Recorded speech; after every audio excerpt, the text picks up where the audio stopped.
If it's Wednesday, President-elect Trump's pick for defense secretary digs in and lashes out at the press and his critics as a growing number of Republican senators balk at his confirmation amid allegations tied to his drinking and treatment of women. Plus, a manhunt is underway for a gunman who shot and killed the CEO of UnitedHealthcare in the middle of Midtown Manhattan in what law enforcement officials are calling a pre-planned and targeted attack. And the Supreme Court tackles a key transgender rights case that could decide whether states can restrict or ban gender-affirming care for minors in what could be one of the most consequential cases this term.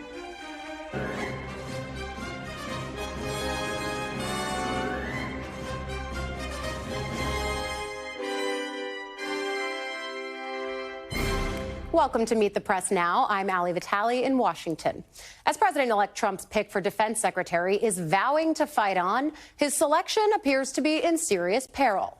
Hegseth was back on Capitol Hill today, meeting with senators, including Senate Armed Services Committee Chairman Roger Wicker, even as 3 GOP sources tell NBC News that at least 6 Republican senators are not comfortable supporting Pete Hegseth's bid to lead the Pentagon.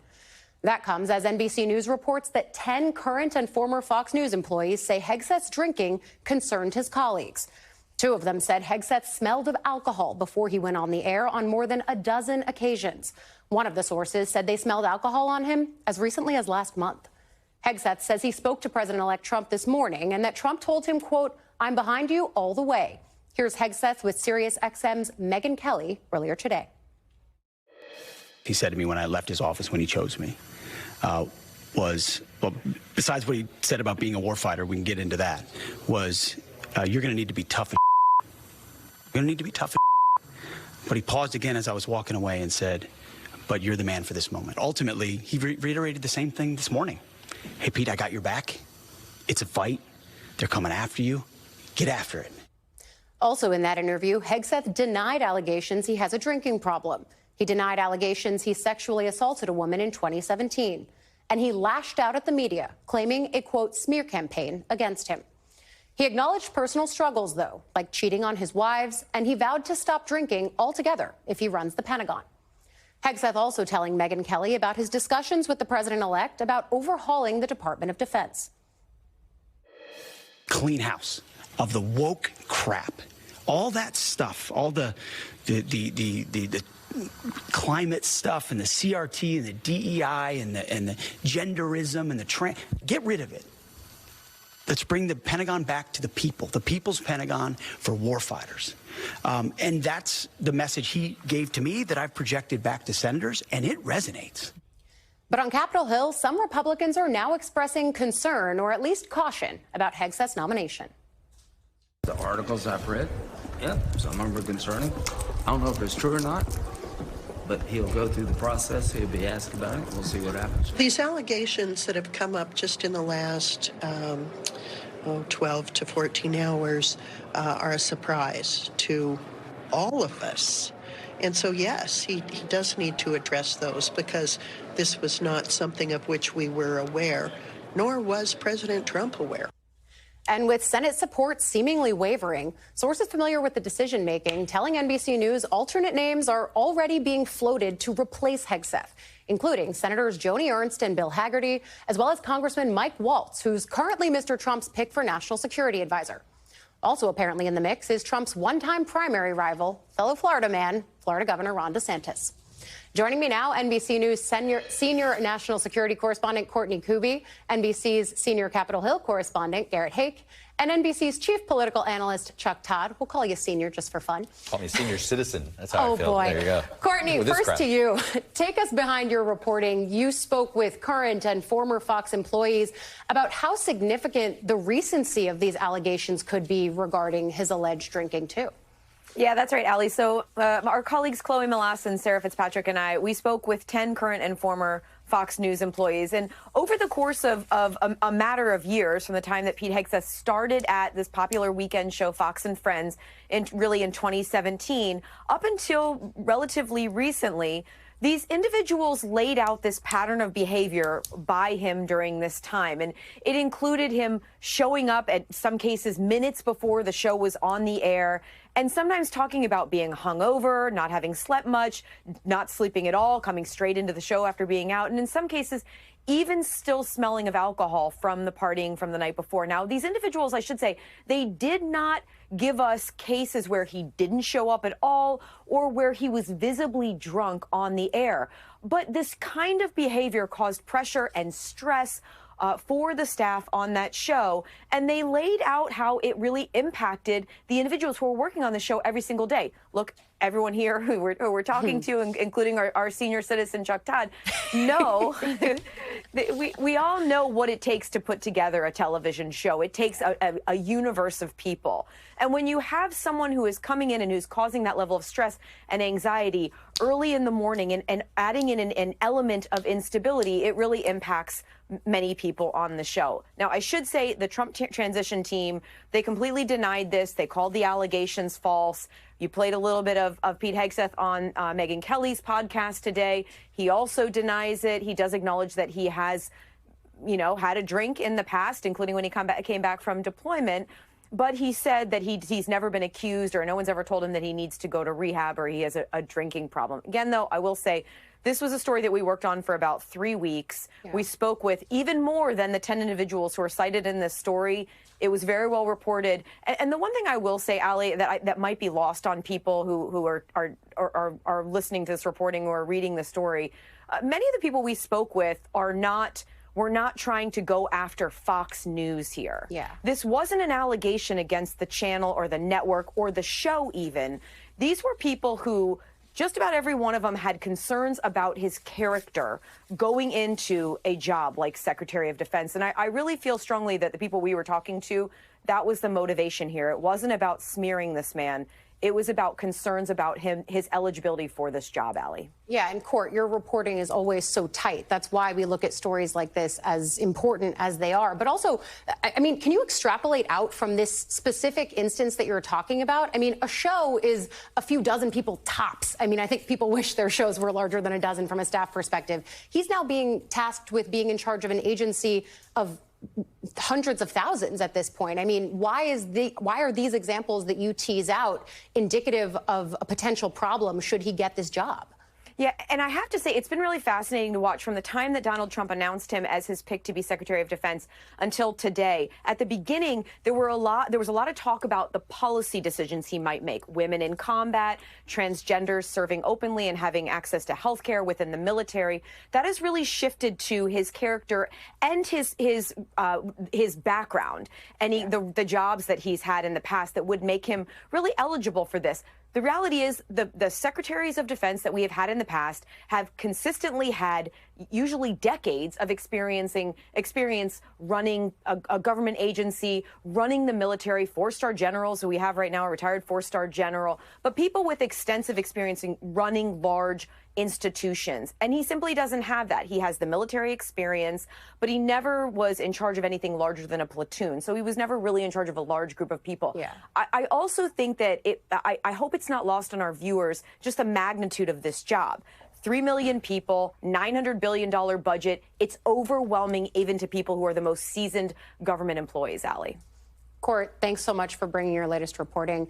Garrett, I want to go to you because when I passed you in the hall yesterday on the Hill and even today before I left to come here, it did feel like there was something in the air, this sense of inevitability that there's no way Hegseth can possibly continue in this role. And yet, might he? I mean, what are you hearing at this point? Yeah, look, I mean, ultimately, that's going to be Donald Trump's choice and Pete Hegseth's choice made in some combination. And for right now, Pete Hegseth has clearly made the choice that he wants to keep fighting. He told reporters today that that's what Donald Trump has asked of him. And that's what we're seeing today in a way we frankly hadn't seen up until now. He's been addressing reporters in the hallways. He sat for that interview with Megyn Kelly. He got his mom to appear and say nice things about him on Fox News, something that's always helpful to have your mom talking kindly about you. It's clear that he wants to keep this going in a way that, for example, Matt Gaetz apparently didn't a couple of weeks ago. But also, the vibe among senators isn't great. Joni Ernst just left a meeting with him a few minutes ago. She wouldn't say anything other than what she put out in a tweet, that it was a frank and thorough conversation. I talked to Shelley Moore Capito, Republican from West Virginia, who sounded a little bit skeptical of Hegseth, said they had kind of a difficult meeting, that she thinks he needs to do more. I think the sense is if the vote were today, he would lose. But it's not today, and he's got time to turn it around, especially if Donald Trump is willing to be patient, which isn't always his strength.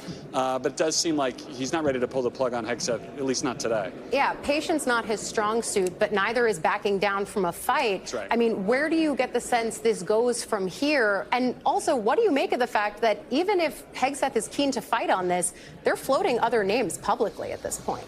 Yeah, that's never a good sign. And that also, if you want to compare it to Gates, we never saw sort of alternate names until Gates was already out of the running, and then it was pretty quick to switch to another Floridian, Pam Bondi. Here, the Floridian in waiting could be Governor Ron DeSantis, who we know that Trump has spoken to, at least to some extent, about this role, according to multiple sources who've talked to our colleagues about this across the course of the day.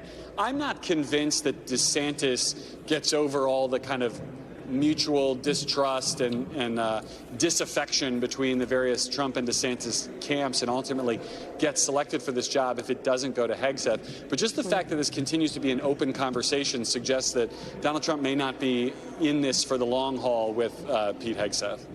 Garrett Hake, my friend, thank you for joining us. You know, Chuck, before Gates withdrew his name, you were talking about Trump burning political capital and trying to get him confirmed. Yeah. Is that now the situation he's in if he keeps Hegseth in this spot? Well, I think this is the conversation they got to have with themselves is, okay, maybe he can get through this meeting with Joni Ernst, and she comes away with being cautiously optimistic, right? I can't imagine, given how hard she's worked on the issue of sexual assault in the military, that she's going to come out and endorse him. The question, it'll be something in between, or, you know, and I would, you know, and if she's going to tank him, I think she goes to the president-elect and says, I'm tanking him, and then we see it from there. But let's say there's some sort of, the confirmation hearing itself is going to be ugly. Do you want that? You know, how many of these ugly confirmation hearings you want? It's telling to me, not only did they float folks, they floated folks that will breeze through in this environment. Yes. Okay? DeSantis will have no problem. Haggerty, a senator, no problem. Ernst. Michael Waltz at this point, right. And Ernst, obviously. Yeah. Well, that says a lot to me. Not a little, right? It's that who are they floating? They're floating as conventional as they can get, right? It's not conventional for maybe the Republican Party of 10 years ago, but it's DeSantis is pretty, right, that party's gone. Pretty. And everything is on the table when you're dealing with Donald Trump and appointments. Yeah. And he wants a certain family member in that U.S. Senate seat in Florida that is open.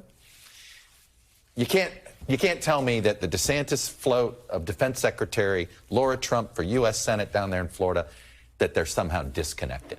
That's all I'm going to say. But do you They're think, not disconnected. But knowing Trump the way that we all know him, if he backs down from this fight now, what is the message that he's sending? When we went into this confirmation process saying, well, this is him testing to see how far he can test and that the is Senate. a question. And then it becomes, and this could be what some of these Senate Republicans are weighing, which is how many of these folks can you kill of his? And who are you most worried about? Yeah. Right? I've talked to a couple senators who look at it, and it's Tulsi Gabbard that they're the most concerned about. Right? They have real concerns about her in that position and intel, given a lot of unusual travel and unusual relationships that certainly a leader in the intelligence community wouldn't have. And if any rank and file intel person had it, they'd be fired and they'd lose their security clearance. But if you go and get rid of Hegseth, how much, is he going to, I'm with you. How many of these will Donald Trump back down from? And then how many of these senators who whisper to him behind the scenes, how many of them get primaries in 2026? Right. So but look, Hegseth has created his own problems here. Absolutely. The lack of disclosures and all this stuff. Whatever you think of Matt Gaetz made it, Donald Trump knew everything there was with Matt Gaetz. Yeah. Right? There was nothing that was hidden from Donald Trump here. Clearly, Hegseth hid some stuff. Yeah, I want to turn to your latest column, too, on President Biden's pardon of his son, Hunter. You write that while people might understand his actions on a personal level, politically, this sets a new precedent. So how significant is that going into a second Trump term where he probably didn't need an excuse to do any of the stuff he was doing? I understand that, and I've had folks, say, well, it doesn't matter. Yeah, but now you've given him a permission slip. Presidential acts, unprecedented any presidential act becomes a permission slip for the next president. Yeah. And we have seen this through history, through our own history, and how the presidency has worked. Once one thing has happened, suddenly it becomes, well, we've done it before, so, we can do it again type of thing. And that's what this now And it's two things about this that I think are extraordinarily troubling, not in a small way, but in a big way. The big one is, two of them are. One is the statement that Joe Biden made in and around the pardon, where he essentially used the exact same rhetoric that Donald Trump uses about the justice system. That, you know, it was biased against Hunter Biden. I mean, you could have literally said, I could have said to you, did Donald Trump say this or did Biden say this? And a lot of people might have said, oh, this is something Trump would say. It's not something we were used to Joe Biden saying about the rule of law and about the justice system. Well, now you have, so forget who started it. You have the leading Democrat in America and the leading Republican in America both agreeing on one thing. The Justice Department has been politicized. That is absolutely that is long-term damaging. This is no longer short-term damaging. This is no longer one election at a time. And then it's that. So now we're in a situation where every party's going to come in, and as they leave, everybody gets their security blanket pardon. Okay, how long do you want it? You want a 10-year window? Because we now have established this 10-year window of whatever you can, you know, this get-out-of-jail-free card. Is it going to be June 15th, 2015, the day he came down the escalator, to July 20th, 2029? Well, guess what? There's now a precedent for it. That's what's so damaging about this decision. Guess what? I understand he probably couldn't live with himself if he didn't do it. And ultimately, I get it. Yeah. But this has done real damage to the country. And certainly the people who know the Bidens, including Senator Chris Coons, who I spoke to right before I came here, the thing I asked him about was, you make the point of these two men from different parties seemingly agreeing on the same thing, the politicization of DOJ. But what they don't have in common is the fact that Republicans were never policing Trump. But listen, I asked Chris Coons about if Democrats were doing too much self-policing on that, just given the environment. Listen to what he told me. I accept the argument that when President-elect Trump moved from campaign rhetoric to action by nominating to run the FBI, to run the Department of Justice, folks who've made it clear that they have as their goal weaponizing that department and going after their political enemies. And the president, his family are frequently on the list of folks that want to go after, that changed his thinking. I do think it's unfortunate that he changed his position on this pardon, but that's the explanation to me as to why he did. In the few seconds we have left, I mean, what do you make of that? Again, it's if that was the concern, it goes back to, should he have ever run for president in the first place? He had 3 children in crisis at the time that they decided to run for president, knowing full well the risk of putting the national spotlight on their family was going to do. And was that fair to do that? So, again, the reason his family is in the middle of this is they chose to put their family in the middle of this. It really has been the central question of covering Biden for the last decade, really. It's gut-wrenching. Yeah.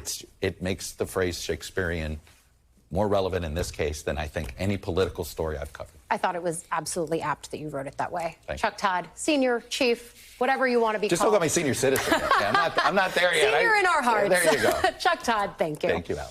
And we have a big programming announcement. This Sunday on Meet the Press, Kristen Welker will have an NBC News exclusive interview with President-elect Trump. It's his first network TV interview since winning the election. You will not want to miss this.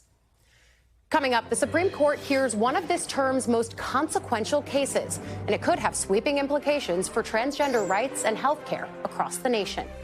But first, the latest on the manhunt happening right now in New York City as police search for the gunman behind this morning's brazen killing of a powerful health insurance CEO. Don't go anywhere. You're watching Meet the Press now.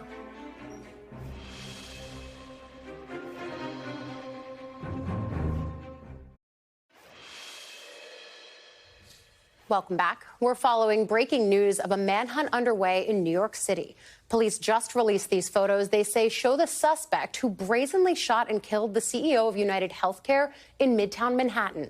Brian Thompson was shot early this morning outside the Hilton in Midtown, where United Health Group was holding its annual investor conference. NBC News has obtained video of the shooting from a law enforcement official briefed on the investigation. It shows the gunman approaching Thompson from behind before opening fire. Authorities say he fled on foot to a nearby alleyway and then on an electric bike, which he rode to Central Park. The motive for this murder currently is unknown, but based on the evidence we have so far, it does appear that the victim was specifically targeted. But at this point, we do not know why. This does not appear to be a random act of violence. NBC News correspondent Stephen Romo joins me now from Midtown. Stephen, what do we know about the search for the gunman, and what do law enforcement officials have by way of evidence at this point? Yeah, a good question, Ali. Right now, they're stopping short of calling this suspect a professional, but they are saying that he did appear to know his way around a gun, because after that initial shot, which hit Thompson in the back, his gun jammed and was able to unjam it and fire again. But the gun jamming situation is something that we're not showing in that video that you played in the intro. It is paused just before that because of the graphic nature of it. You mentioned that gunman did take off on foot through an alleyway. Police say they recovered a cell phone in that alleyway. They're trying to see what evidence they're able to get from that. And the suspect continued on getting on a city bike, which you can rent from kiosks around the city. And police saying that there are GPS trackers on those bikes. They're trying to see what information they can get from that, or perhaps the kiosk itself. And this is Midtown Manhattan. There are cameras everywhere, not just from the NYPD, but from private businesses. They're also asking the public to come forward if they have any video of what happened, any indication, any witnesses that they can bring forward to give them any details on who this person might be. The last place that they've said he was known to be was Central Park.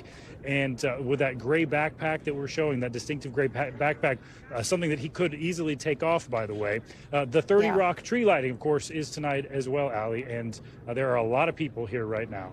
Absolutely. A stunning story. Stephen Romo, thank you for being on it for us. And turning now to the Supreme Court and a significant case on transgender rights. After oral arguments today, the justices appear to be leaning toward upholding a Tennessee law that restricts gender transition treatments for minors. The state law, enacted last year, bans gender transition surgery for minors, as well as puberty blockers and hormone therapy. The Biden administration argues the law is a form of sex discrimination. But the conservative justices seem to suggest that Tennessee's ban is a medical issue and thusly within the purview of the state legislature. Here's Justice Brett Kavanaugh. So it seems to me that we look to the Constitution, and the Constitution doesn't take sides on how to resolve that medical and policy debate. The Constitution's neutral on the question. At least that's one way to look at it. I want to get your reaction to that.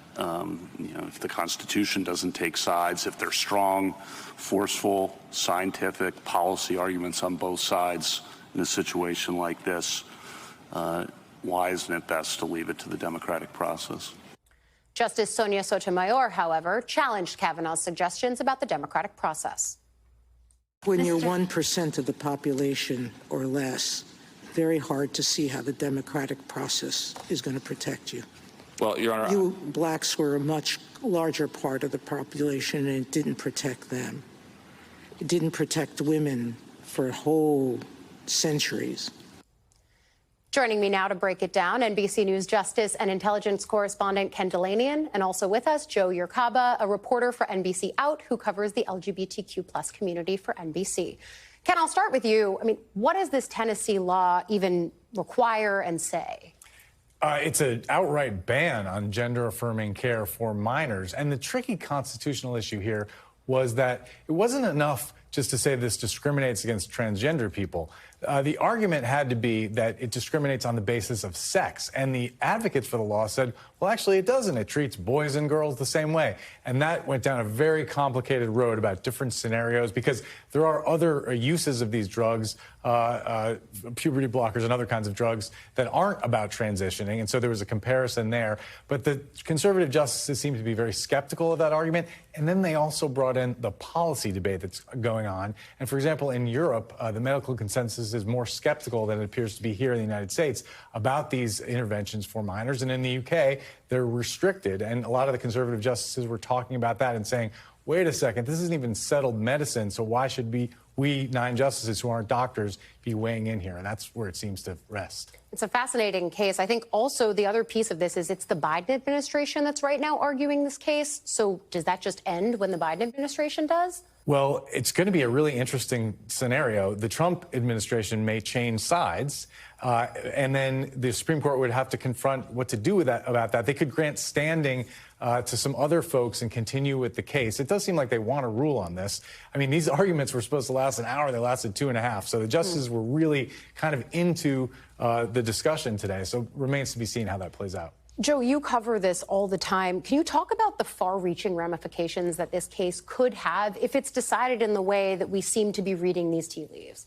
Right, yeah. So the ramifications will be nationwide and could, affect care for decades to come because 26 states, including Tennessee, have passed similar restrictions to this.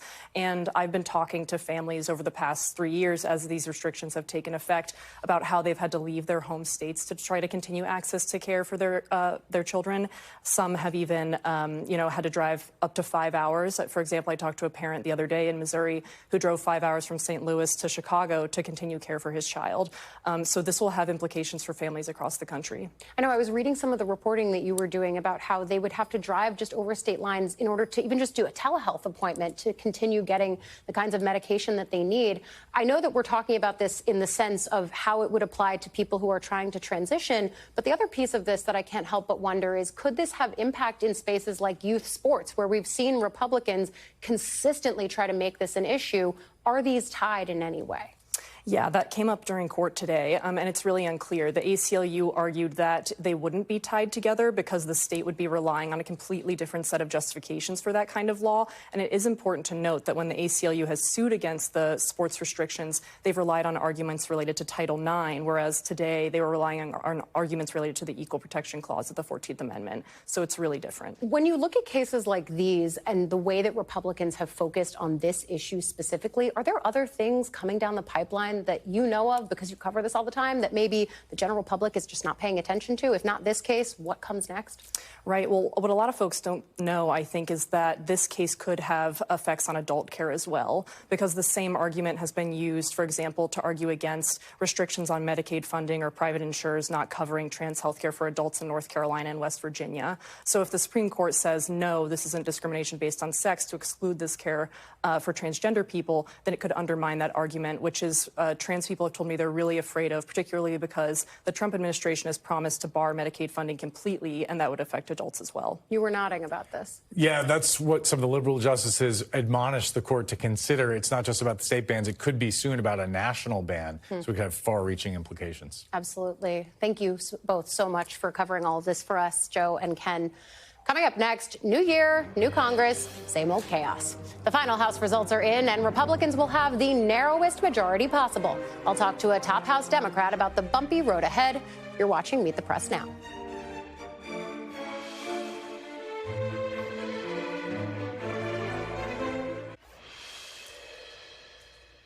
Welcome back. Nearly a month after Election Day, and the final congressional race has now been decided.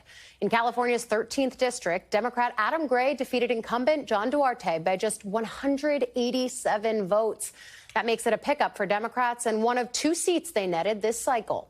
With the dust now settled, Republicans won 220 House seats and the Democrats won 215. But that extremely slim Republican majority is set to shrink immediately. Republicans Elise Stefanik and Mike Waltz have been tapped to serve in the Trump administration, and Matt Gaetz has already resigned. So that means Speaker Mike Johnson will be operating with a 217 to 215 majority. And with those numbers, any single Republican defection on any vote could deadlock Congress. So if you thought the last Congress was chaotic, and I can promise you it was, we could just be getting started. Joining me now is Washington Democratic Congressman Adam Smith, who knows the chaos well. He is the ranking member of the House Armed Services Committee as well. Congressman, with that 1-vote margin, any one member of the Republican majority can decide to throw the House into gridlock, though thankfully the motion to vacate threshold is now higher than 1, unlike last Congress. But given this no majority, do you expect very much to get done this term? Well, it's hard to say. I mean, we'll see how it begins to play out once we get seated. Also, keep in mind that usually there's at least a couple of members missing for one reason or another. Mm-hmm. So all of a sudden attendance becomes a major issue depending on what's going on. And first thing we'll have to see is, what is the Republican agenda? They control the White House, the Senate, and the House. What are they going to try to do, and how are they going to try to get it through? There may well be some issues where Republicans are so lockstep united that they'll be able to do that. But those are going to be few and far between. If anything actually substantively is going to get done, it's going to have to be done in a bipartisan way. And I think where it gets challenging is Donald Trump and the Republicans did not run on working in a bipartisan way. They ran on jamming their agenda through, and I think they're going to have a very difficult time doing that. I think that's certainly true when you talk about the rhetoric and how they've run. But do you see any opportunity for coalition building or maybe strange partnerships across the aisle on various issues? I'm wondering if Ukraine aid isn't something that Democrats couldn't leverage this tiny majority for. Yeah, well, I was with you on the first part of that question, not on the second part. Yes, there are things that I think we can work together on. I think on the Armed Services Committee, Mike Rogers and I are in complete agreement that one of the biggest things we need to do is to simplify the procurement process so that the Pentagon can get new technologies more quickly, that they can buy software more quickly. It's a cumbersome process, and I know this is something that a lot of the incoming Trump people are talking about too. So I think we can work together to make the Pentagon more efficient and effective in terms of how it purchases the new technology and new equipment that DoD is going to need going forward. That's one. Second, Republicans, kind of are claiming that they won because they stand up for the working class. Well, let's hold them to that. Housing costs are a major problem for working class people across this country. I've got a bill to ban hedge funds from buying up single-family housing and driving up the prices and denying working class people the equity. We should be able to work together on that. Unions are crucial to helping the working class. What can we do to strengthen them? I think if we hold the Republicans to their rhetoric on these issues, government efficiency, that's something that the Democrats can get behind. So there are areas, but temperamentally, it doesn't seem where the new Republican majorities or the new Republican president are coming from. We'll see if that shifts come January and February. But if it does, yeah, there's, I think, some things that we can work together on. But we've seen even basic, what I would call common sense, keep the government open type things. For example, the Republican majority has struggled to keep the government from shutting down, only passing those continuing resolutions with Democratic support. Now, with the margins set to be what they are and with Trump in the White House, Democrats have lent support in the past. But do you get the sense that Democrats are willing to do it going forward, or will you just let Republicans fail? Well, it depends on what they offer. We have our priorities. We have the ways in which we would like to see. What would concessions look like? Well, it's not a matter of concessions is the wrong way to think. It's a matter of what are we going to fund? Okay, if they come in and say, okay, we're going to increase the Pentagon by 20% and cut everything else by 25%, no, we're not going to vote for that. All right, we have funding priorities and they have funding priorities. And, if they make an agreement that makes sense, just like last Congress, we didn't vote for every spending bill that they put forward. We didn't vote for every continuing resolution that they put forward. We voted for the ones that made sense. And I think we'll do that again. But then on the budget, the real problem is that, we have a fiscal challenge here. The country wants the budget balanced. They don't want to raise taxes and they don't want to cut spending. So anybody who's responsible for passing a budget knows that they are going to fail by the public's definition. So most people would rather not vote for it, including members of the majority.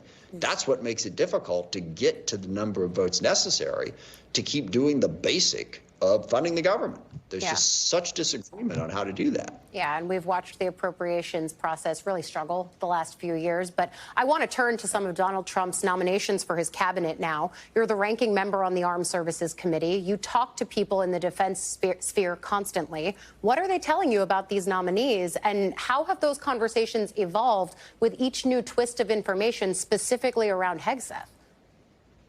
Well, it's interesting. There's a deep level of concern about Hegseth and Tulsi Gabbard and Kash Patel than there was about Matt Gaetz. When you get a little further down there, the idea to bring in some tech and business people into the lower ranks, Deputy Secretary of Defense, DepSecDef, the service secretaries, I think there's a real possibility to get at some of those reforms I mentioned earlier. Hegseth himself is just deeply alarming. Okay, the record makes it clear he just doesn't have the credibility to run the Pentagon. He didn't have the credibility to run a small nonprofit veterans organization. So he certainly doesn't have it to run, the world's largest bureaucracy. And that's not even getting into the experience issue and whether or not he knows, how to work in the Pentagon and make it work. Just the credibility he has in terms of the charges about how he treats women, about his, tendency to show up drunk to things. That is going to cost him the credibility to run the Pentagon. I don't think he's going to be confirmed, and I am certain that he shouldn't be. And certainly those are conversations that I've been having with senators on the other side of the building from where you're sitting. We'll ultimately see if that happens or not. But you also brought up Tulsi Gabbard, who is currently in the running to be the director of national intelligence. Are you comfortable with the notion of her serving in that role? I mean, you've served on armed services with her, in the House with her. What do you think? No, his thing, I get along with Tulsi quite well. She was, she served on the committee when I was chair. I've texted with her a few times, even since she left Congress. She's perfectly pleasant to talk to, but as a colleague of mine told me years ago, nice isn't really the issue. The issue is, how are they going to govern? What are their philosophy? What are they going to do?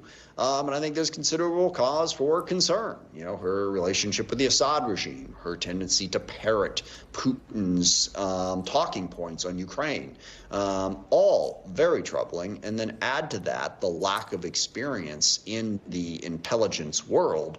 I think that adds up to a very dangerous recipe. I don't have as good a feeling for whether or not she's going to be able to get confirmed. So much of the focus was on Gates, and now the focus is on Hegseth. That it's like it's like the old joke about outrunning the bear. You don't have to outrun the bear; you just have to outrun the person next to you. Well, as Gates fell and if Hegseth falls, I suspect that then the focus will probably turn to Gabbard next. I think you're probably right about that, though. I would love if we could all just walk and chew gum and entertain many nominees at once. But we'll see if your Senate colleagues manage to do that. In the last moment.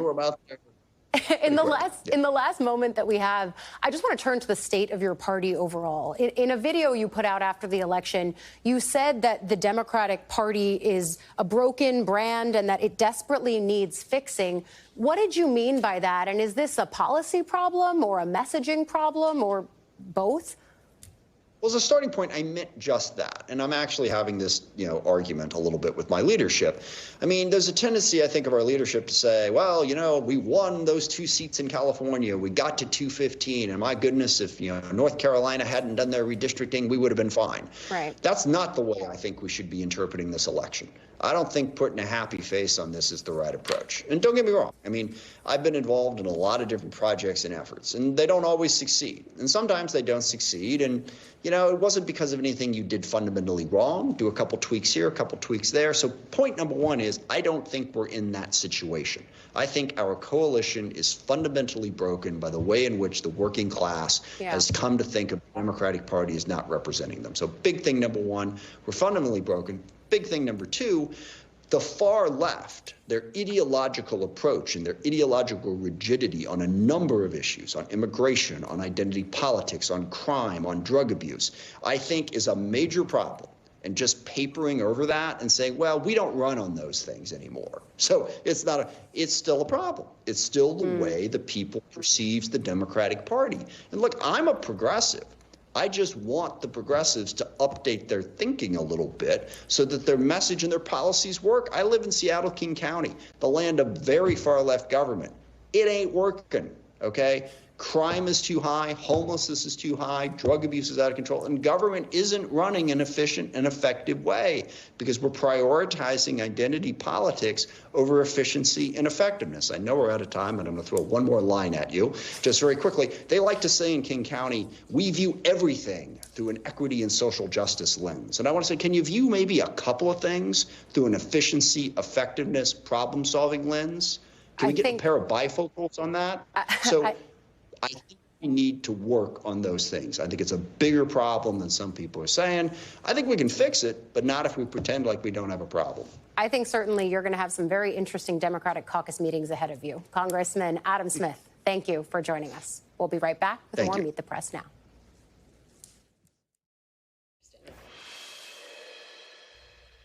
Welcome back. As Senate Republicans weigh President-elect Donald Trump's cabinet picks, they have their own futures to consider as well.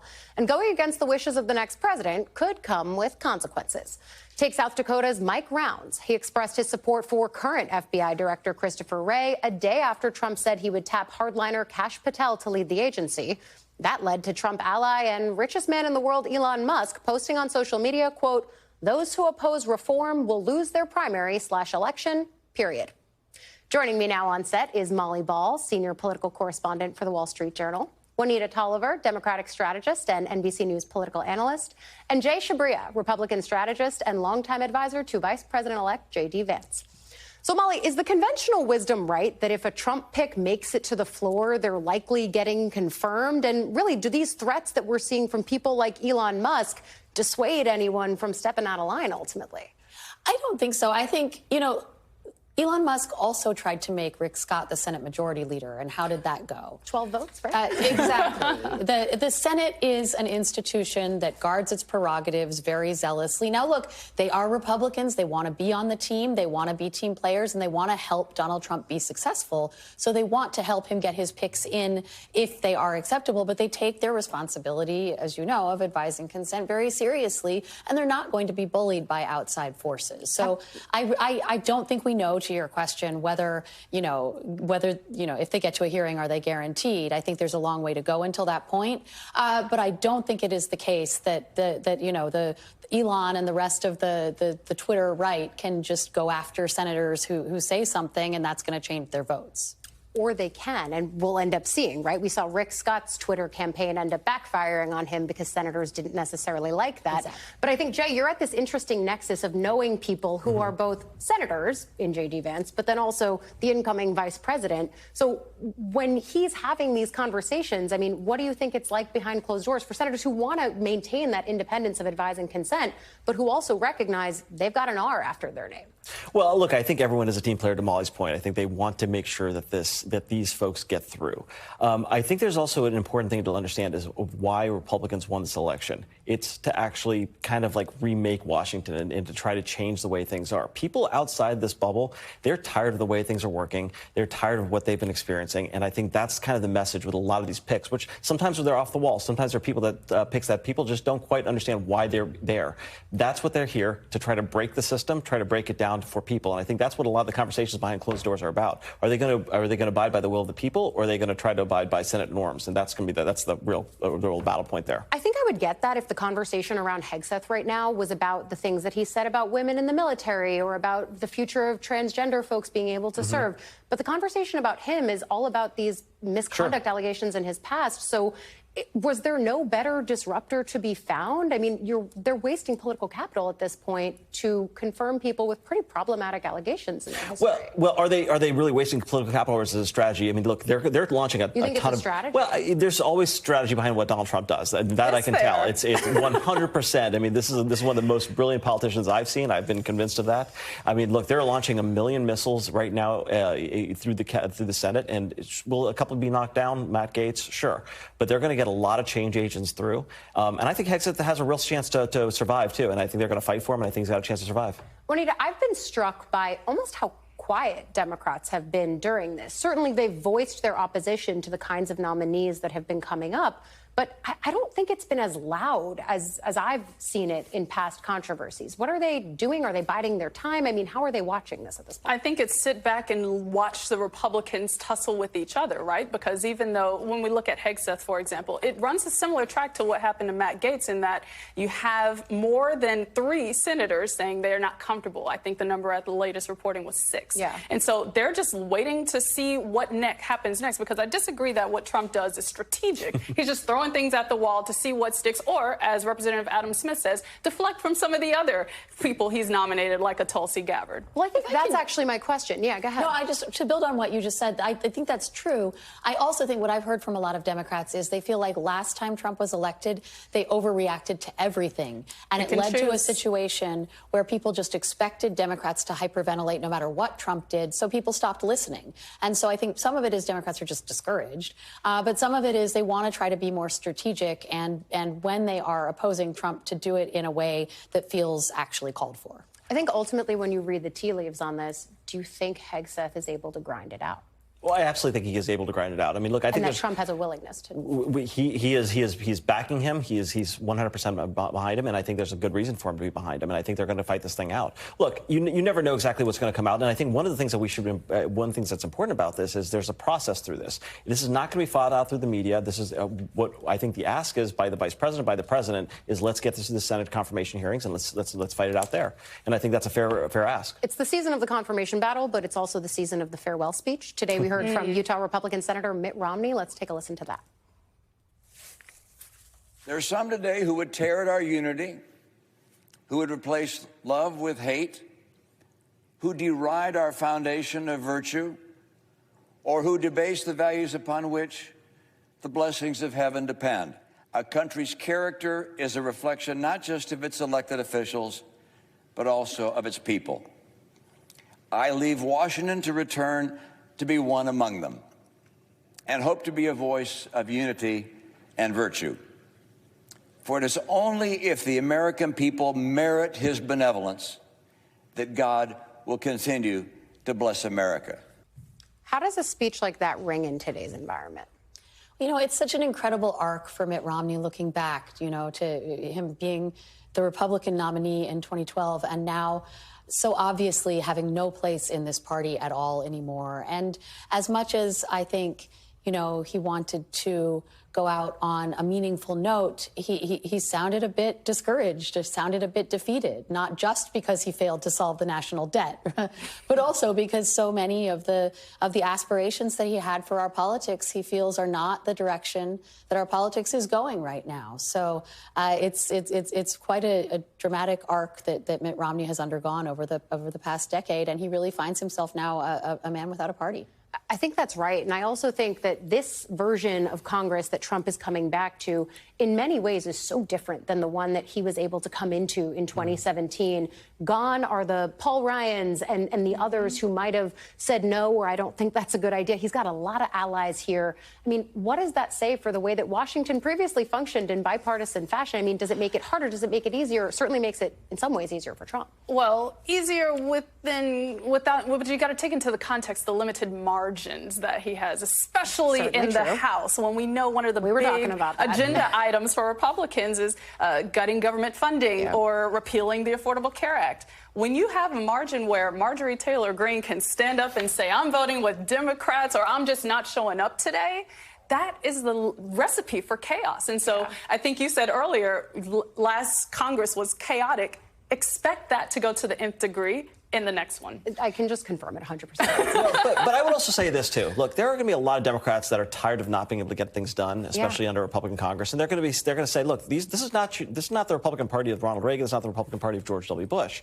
There are some things we can agree with Donald Trump and the administration on. And if we can try to find and carve some things out, we can get them done. So that they become a little bit more powerful and more empowered. So I think there's a real opportunity for the Trump administration to find those places of common ground in the first 100 days and actually move some legislation that's significant, that actually both parties would be happy with. Yeah, I mean, criminal justice reform was an example of that in the last Congress. Exactly. And that's something Hakeem Jeffries himself has talked to me about, though he has the wariness that most Democrats have of what could be coming these next 4 years. Molly, Juanita, Jay, thank you all for joining us.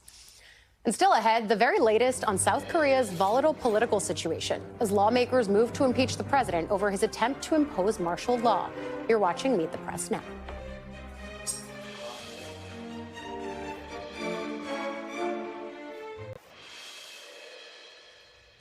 Welcome back. The dramatic declaration of martial law in South Korea yesterday may have only lasted 6 hours, but the country is still grappling with the lingering shockwaves. After violent clashes between protesters and South Korean troops yesterday, opposition lawmakers moved today to impeach the president. A vote on that motion could come as early as Friday. Meanwhile, the demonstrations continued tonight, with thousands of people marching through the streets of Seoul towards the president's office, demanding Yoon step down. NBC News international correspondent Janice Mackey-Freyer is in Seoul, South Korea tonight and filed this report. Opposition parties moved today to impeach President Yoon, and that vote could happen as early as Friday. There are some lawmakers who are even threatening to have him arrested if he doesn't resign after this dramatic declaration of martial law that has pushed democracy here into turmoil. There were more protests today, thousands of people marching in the streets, some holding candlelight vigils.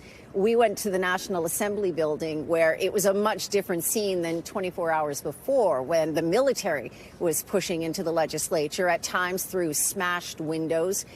One lawmaker scaled a fence to get back inside for that emergency vote that forced President Yoon to reverse that declaration of martial law. Why did he do it? He said it was to protect constitutional order, but this is widely seen as a move against the government.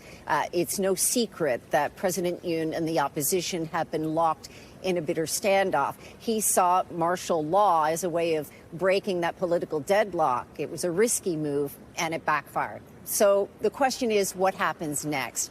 President Yoon now finds himself politically isolated. He's had key advisors and ministers now offer to resign. So far, he said nothing. He has remained silent over the past couple of days, but there are a lot of questions about his political future. Thanks to Janice Mackey-Frayer for that great reporting. And I'm back tomorrow with more Meet the Press Now. But as we mentioned, President-elect Trump is set down to sit with my friend and colleague Kristen Welker for his first network interview since winning the presidential election. Watch that exclusive interview this Sunday only on Meet the Press. NBC News Now coverage continues with my friend Hallie Jackson right now.